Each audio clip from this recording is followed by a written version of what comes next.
Tamil cinema உலகத்தில் அஜித் ரசிகர்கள் மட்டுமே வித்தியாசமானவர்கள். அதாவது நடிகர் அஜித் தனக்கு ரசிகர் மன்றமே வேண்டாம் என ரசிகர் மன்றத்தை கலைத்தது மட்டும் இல்லாமல் ரசிகர்கள் தனிப்பட்ட முறையில் வாழ்க்கையில் முன்னேற பாருங்கள், பணத்தை வீணடிக்க வேண்டாம் எனவும் தனது படம் ரிலீஸ் ஆகும் போது பிடித்தால் நேரம் இருந்தால் வந்து பாருங்கள் எனவும் கூறியிருந்தார். மேலும் தனக்கு பட்ட பெயர்கள் எதுவும் வேண்டாம் எனவும் அல்டிமேட் ஸ்டார், தல போன்ற பட்ட பெயர்களை துறந்தார். மேலும் தன்னை அனைவரும் அஜித் குமார் என்றே அழைக்க ஆசைப்படுகிறேன் என்றும் கேட்டுக்கொண்டார். இப்படியான நிலையில் கடந்த சில ஆண்டுகளாக அஜித் குமார் ரசிகர்கள் பொது இடங்களில் கூடும்போது அஜித்தே கடவுளே என கூறி கத்தி கோஷமிடுகின்றனர். இது தொடர்பான வீடியோக்களும் இணையத்தில் பல உள்ளன. மேலும் சில நேரங்களில் அஜித்தே கடவுளே என்ற ஹேஷ்டேக் கூட ட்ரெண்ட் செய்யப்படுகின்றது. இது பலருக்கும் பல இடங்களில் எரிச்சலை ஏற்படுத்தியுள்ளது. இது குறித்து தெரிந்து கொண்ட அஜித் குமார் இதுபோன்ற விஷயங்களை தவிர்க்கும்படி அறிக்கை வெளியிட்டுள்ளார். அதில் சமீபமாக முக்கியமான நிகழ்வுகளில் பொதுவெளியில் அநாகரிகமாக தேவையில்லாமல் எழுப்பப்படும் கடவுளே அஜித்தே என்ற இந்த கோஷம்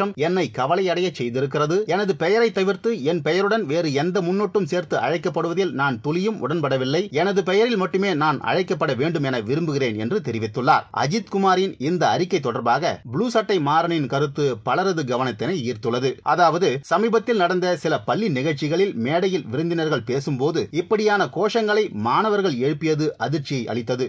7 கழுதை வயதான நபர்களும் இப்படி கோஷம் போடுவது கேவலம் என்றும் அஜித் தற்போது கூறியிருப்பது இதற்கு மட்டுமல்ல, எப்போதும் இப்படியான கிறுக்கு வேலைகள் வேண்டாம் என்பதே என்றும் தெரிவித்துள்ளார். நடிப்பது மட்டுமே தனது வேலை, ரசிகர்களின் நேரம், பணம், உழைப்பை சுரண்டி பிழைப்பதல்ல என்பதை பல ஆண்டுகளாக கடைபிடித்து வருகிறார் அஜித். அதுபோல படம் பார்ப்பதோடு நிறுத்திவிட்டு படிப்பு மற்றும் பிற வேலையை பார்க்கவும், இனி இப்படியான வெட்டி கோஷங்களுக்கு அவரது பெயரை பயன்படுத்த வேண்டாம். அதை மீறி யாரேனும் செய்தால் அதை பிடித்து தொங்கி வைரலாக்க வேண்டாம். இதற்கு மேலும் திருந்தாவிட்டால் அவமானம் தமிழகத்திற்கும் உங்கள் குடும்பத்திற்கும் தான் என பதிவிட்டுள்ளார். இது பலரது கவனத்தினையும் ஈர்த்துள்ளது.